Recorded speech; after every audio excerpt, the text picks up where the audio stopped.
Have you ever stopped to think about what it really means for a woman to live alone, without a boyfriend, without a husband, without even showing interest in looking for one?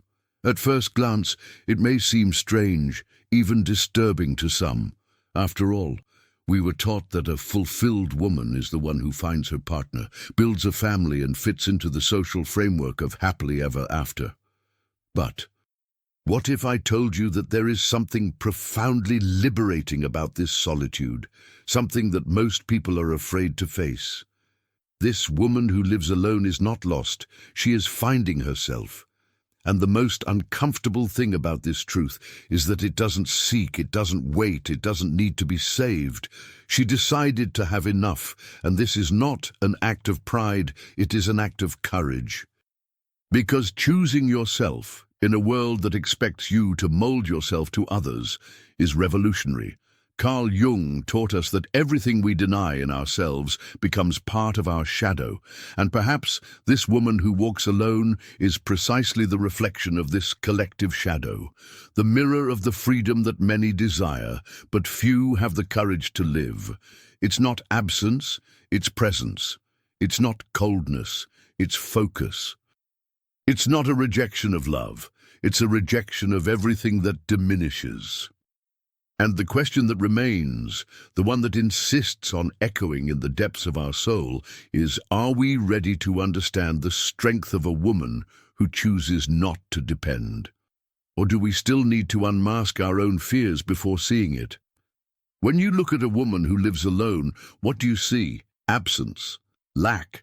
The truth is that often what we see in others is just a reflection of what we don't understand in ourselves.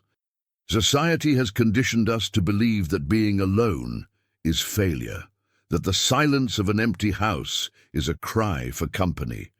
But this view is short-sighted, because for some women, silence is music, and solitude is a sanctuary. She is not alone, she is full of herself, her own choices, the pain she healed without an audience, the dreams she no longer needs to share to validate them.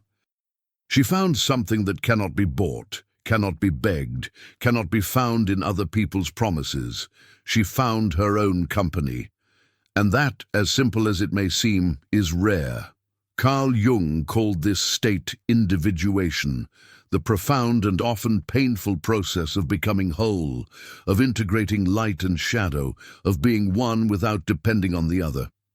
This woman lives this process every day. Not because he rejects love, but because he learned that love without true presence is just an illusion, and she no longer accepts living on illusions. The most intriguing? She's not waiting. He doesn't wait for a prince. He doesn't have an ideal man checklist stored in his drawer.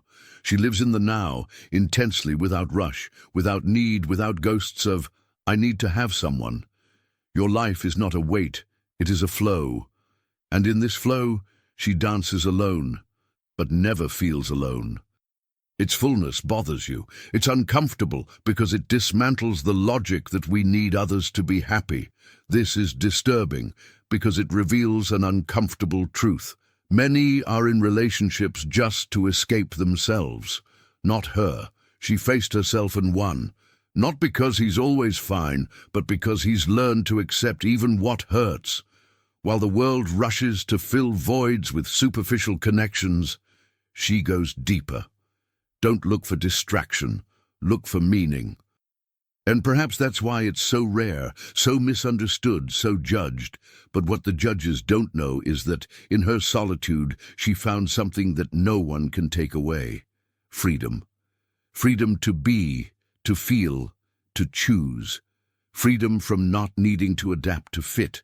Freedom to say no without guilt. Freedom to wait not for someone, but for something that matches your entirety. She is not alone, she is whole. And that, in itself, is a silent revolution. There is something deeply unsettling about a woman who chooses freedom. She doesn't scream, she doesn't confront, but her simple presence is already destabilizing. Why? because she defies the invisible rules, the silent expectations that have shaped female behavior for centuries. She doesn't fulfill the role that was written for her. And that, for many, is intolerable. Carl Jung said that everything we do, not accept in ourselves, we project onto others. And so the collective shadow is born. The free woman who walks alone becomes the mirror of this repressed unconscious. She carries on her skin in her calm, the provocation. What stops you from also being free? Men, accustomed to exerting emotional control over women, feel disoriented. How to dominate those who don't need it, how to save those who don't want to be saved.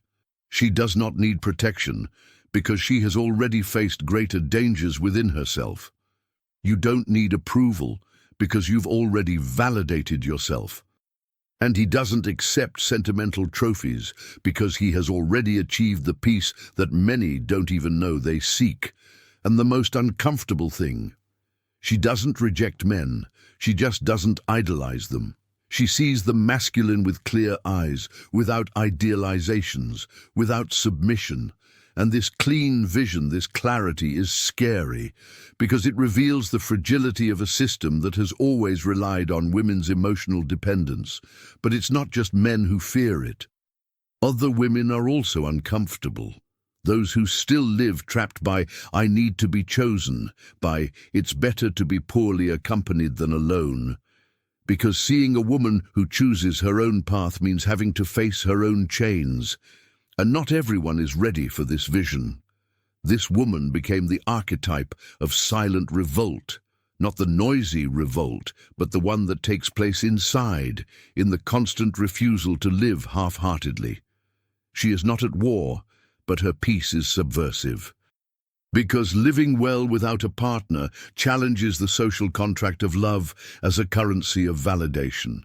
She represents what many desire, but few have the courage to live: emotional autonomy. And this, in Jung's language, is pure individuation. The moment when the human being stops following collective patterns and starts living his essential truth. The fear she provokes is not in her, it is in the eyes of whoever sees her. Fear that her freedom will undermine the safety of those who live in prison. Fear that your choice will show that there is another way. Fear that maybe being alone isn't so terrible if you're with yourself. She does not confront anyone, but her existence is a calling, an invitation to look at what we hide from ourselves, the desire to be free without guilt, to be sufficient without fear, to love without losing ourselves. And you, can you look at this shadow? Or do you still need to run away from the woman who reminds you that being free is possible? She has already cried for loves that made her small. You've already lost yourself trying to fit into other people's expectations. Have you ever believed that you needed to deserve love, gain attention, beg for crumbs of affection? But that was before the fall, before the rupture, before the decision. Because one day, after so many vain deliveries, she woke up, and what was born from this awakening was not coldness, it was maturity. Her maturity is scary, because it's not the one you learn in books or fake in self-help speeches. It is the maturity that comes from the ground, from the pain experienced and transformed. The one that teaches that peace is worth more than company, that silence is better than empty promises, that solitude is preferable to the presence of those who don't know how to stay. She doesn't get carried away with pretty words. You've heard them all, you've been enchanted by many, you've already paid dearly for believing in them. Today she looks at acts, at absences, at what is not said, but reveals itself between the lines. She doesn't judge, but she doesn't deceive herself either. And that bothers you, because many still live in the game of superficial seduction, hoping that a smile, a compliment, any invitation is enough to win them over. But she has already transcended that phase. Don't seek distraction, seek connection. And connection, as she well knows, cannot be improvised. She is selective. Not because you think you're better, but because you've already given too much to those who didn't know how to receive. It was time to see what happened, and only more was lost. Now she doesn't insist. If you feel like it isn't, don't force it. If you realize that it doesn't grow, it doesn't stay. If it understands that it is disappearing, it leaves. No scandal, no explanation, no return. And that's what's most disarming. She doesn't make a scene, she makes choices. Carl Jung said that maturity is accepting the tragic things in life without hiding, and she accepts. Accept that not all love is forever, that not all promises are sincere, that not all company is shelter, but he also accepts that life doesn't end there, that starting over is possible, that the essentials are not lost. Her maturity is a filter. It attracts those who have courage and drives away those who still need games, because she doesn't want someone to save nor to be saved. You want someone who walks alongside, whole, without halves. Someone who doesn't shy away from depth, who doesn't fear silence, who isn't scared by intensity. And for this reason, many call it difficult. But it's actually difficult to deal with someone who already knows what they want. It's difficult to relate to someone who won't accept less. It's hard to find someone who doesn't need it, but it is this maturity that makes it a firm port in a world of uncertainty. And those who don't know how to swim in their own waters drown trying to reach it. She doesn't want promises, she wants presence. Don't seek perfection, seek truth. He doesn't want games, he wants peace. And this maturity, which she conquered with pain and courage, is her greatest protection and her greatest power. Before it bloomed, it burned. Before she was free, she was trapped within herself, because no one chooses true solitude without having first gone through chaos. The woman who today walks firmly alone has already crawled through the shadows of her own soul. And it was there, at the bottom of the abyss, that she found herself. Carl Jung stated that the tree that grows to heaven must have roots that touch hell. And that's exactly what she experienced. It went down to the forgotten corners of its history. She faced traumas that she had carried since she was a little girl, inherited fears, silenced pains. He faced everything he avoided for so long, everything he tried to silence with shallow relationships, with empty occupations, with promises of saving love. She was shaped to await rescue. But rescue did not come. Yes, there were disappointments, abandonment, the suffocating feeling of being alone even when accompanied. Until one day, tired of asking, she stopped. She stopped waiting, begging, dreaming of arms that would lift her from the well. And there, alone at the bottom, she understood. Either she learned to rise up, or she would be lost for good. This decision was not heroic, it was instinctive, an impulse for survival, a spark that was left. With shaking hands, she began to pick up the pieces. There was no applause. No witnesses. It was a silent rebirth, a secret pact with his own soul. She faced her shadows one by one. He recognized the girl who still hurt for not being seen, for not being chosen. He embraced this pain, but did not allow himself to be dominated by it. He cried in mourning over expectations, over broken fairy tales, over broken promises. And in that cry, he washed his eyes. She began to see herself with unprecedented clarity. The hell you experienced was not external. It was intimate, deep, lonely, but necessary. Because only those who allow themselves to die to illusions are capable of being reborn to the truth. And the truth is simple but powerful. She doesn't need anyone to be whole. This journey did not make her immune to pain, but it freed her from the fear of feeling it. Today she knows she can fall, but she also knows she can get up. She knows that love can come, but that it will not come to heal her because she no longer needs to be healed. You know that someone's presence can add up, but it will never be a condition for your happiness. She knows the depths and therefore is not afraid of the surface, looks into the eyes without disguise, speak with an open chest, without masks, and having known hell, he values every spark of peace. This woman doesn't live to avoid falls. She lives to be true. And truth, as Jung taught, comes from confronting what is darkest in us. She confronted herself. It fell apart, remade himself. And now, with scars that tell stories and eyes that see beyond, she walks. Not out of pride, but out of loyalty to herself, because she knows she will never allow herself to be dragged back into the abyss.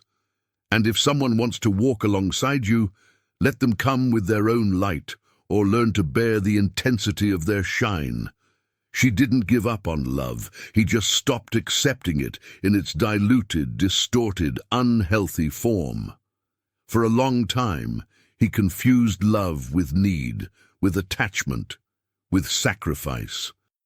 He believed that to love was to give yourself completely, even when the other person came halfway. He thought that true love was one that hurt, that required constant sacrifices, that asked to be lesser in the name of a supposed connection. But no. One day, something inside her screamed, "This is not love." That's when everything changed. She understood that love that diminishes is not love, it is prison. That any relationship where you need to shut up, hide, adapt beyond measure is an abandonment disguised as affection. And that often what we call love is just the fear of being alone. She rejects this love that suffocates, that demands, that limits. She no longer wants to be molded to fit into someone's life. He no longer accepts living in the shadow of other people's expectations, nor serving as a cure for wounds he did not cause. You learned that genuine love does not ask you to fade away, but rather that you shine alongside someone who also shines. And for that, she waits. But it is not a passive, anxious, desperate wait. It's a conscious wait. While many run after any crumb of affection, she walks firmly, knowing that she doesn't need to beg for what she deserves. Carl Jung said that individuation leads us to integrate all parts of ourselves. And that's what she did. Don't look to others for what you've already found within yourself. And if it is to love, let it be to overflow, not to complete. She doesn't want any more promises. She wants presence.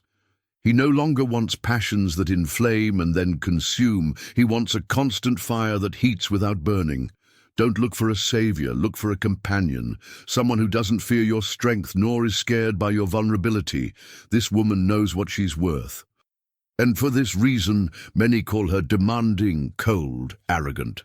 But the truth is different. She just refuses to accept less. And this is uncomfortable in a world accustomed to quick exchanges, disposable affections, fragile bonds. She is not available for shallow relationships. He prefers his own company to living in constant emotional negotiation. And that's why she often chooses silence, distance, lonely nights that paradoxically strengthen her.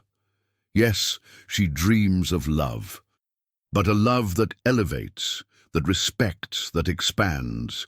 A love where you can be whole without having to cut pieces of yourself. And if that love hasn't arrived yet, she doesn't despair.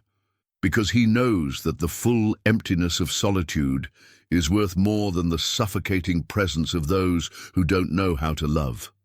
She does not reject love.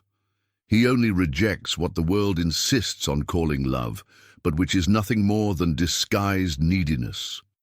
And until true love comes, if it comes, she remains faithful to the pact she made with herself, never again to be less than what she is to be loved. She doesn't need the spotlight. You don't need to show off or justify your choices. Its strength lies precisely in what is not seen immediately, in what cannot be measured with the eyes, but which is felt intensely in the air. Your presence changes the atmosphere without you having to say a word. And that, more than anything else, is what makes it so powerful. While many live in the desire to be noticed, she allows herself to be discreet. Don't chase, don't force, don't beg. She is. And this being, full and serene, disturbs those who still live in a constant need for validation. Carl Jung taught that true transformation comes from within, and she understood that firsthand. His presence is not performative, it is not rehearsed. It is the result of hard internal work, by those who no longer need to prove anything to anyone. She is enough, and therefore her energy is enough. It's easy to notice the difference. It doesn't invade, it doesn't occupy spaces that don't invite it. But when it arrives, it's impossible to ignore it. Not because he speaks loudly, but because his calm screams. Not because it imposes, but because its lightness is heavy. In a noisy world where everyone competes for attention, it has become rare. Because he learned that those who have depth don't need to rush. You don't need to explain yourself. You don't have to exhaust yourself to be accepted. And this silence, this restraint, this firmness are your armor and, at the same time, your delicacy. She doesn't play the rush game. The world wants everything for yesterday: likes, messages, meetings, instant love. But she doesn't. She respects time, your time. And that, in itself, is already an affront to the chaotic rhythm of society. As others run, she watches. As they stumble through empty connections, she waits. Don't wait for someone, wait for the truth, for the tune, by reciprocity. And until this manifests itself, it walks alone, but never empty. Your presence is a natural filter. It attracts those who vibrate at the same frequency and repels those who still live in superficiality. And the most fascinating thing, she makes no effort to make this happen, because her energy already does the work for her. Those who don't know how to deal with depth avoid it. Those who still seek distraction fear it. But those who recognize the value of reality approach it with respect. She doesn't want to be idolized. She wants to be seen as she is, with its lights and its shadows, with its tenderness and its strength, with its silences and its storms. Because it is not reduced to a role, it is not reduced to a palatable version. She is complex and proud of it. Your presence is your manifesto. A manifesto of integrity, courage, freedom. And whoever crosses her path feels, even without understanding, this woman is not looking, she is available, but only for what is true. She is a transgressor, not in the noisy sense of the word, but in the deepest and most silent way possible. It transgresses simply by existing outside the script, for having ripped up the manual that says every woman needs someone to be complete, to be valid, to be happy. From an early age, she was taught that happiness was something that would come from outside, that it would have a name, a face, a pair of arms, which would come along with alliances, promises, and plans for two. But she lived long enough to realize that not every happily ever after is truly happy, that there are marriages full of loneliness, that there are kisses without a soul, that there are homes without peace. And then she decided she wouldn't live half-heartedly. I wouldn't accept a role that made her invisible. He would not settle for anything less than the truth. This decision was, and still is, an act of disobedience. Because the world demands, the family asks, friends advise, society whispers at every step, "Are you going to be alone?" As if loneliness were a sentence, "Don't choose it." As if being happy was only possible when accompanied. But she learned that happiness is not synonymous with company. That it is possible to smile without a partner by your side. That it is possible to wake up to an empty bed and still feel complete. That it is possible to celebrate, grow, dream, alone. And this freedom has a price. She pays with strange looks, with veiled judgments, with advice you didn't ask for, with the feeling of being out of place in a world that insists that her place is next to someone. But she remains steadfast.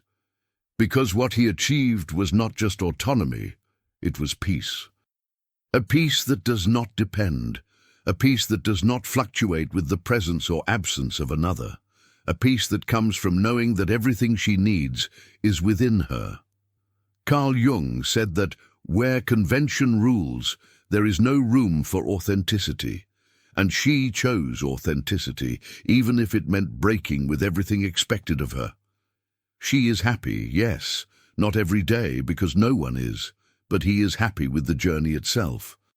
Happy with the silences she chooses, with the moments she lives with herself. Happy with the freedom not to shape yourself, not to rush, not to lose yourself in loves that don't deserve you. This woman disobeyed the script, and in doing so, he wrote his own story, a story where love can enter, if it is true, but where happiness will never be conditioned on someone's arrival. She is living proof that being happy alone is not failure, it is revolution. She didn't want to be an example. He didn't set himself up as a flag, nor did he expect to inspire anyone. He just wanted to live in peace with his own soul. But the simple fact of choosing yourself is, in itself, a revolution. A revolution that begins silently, but resonates deeply with those who observe.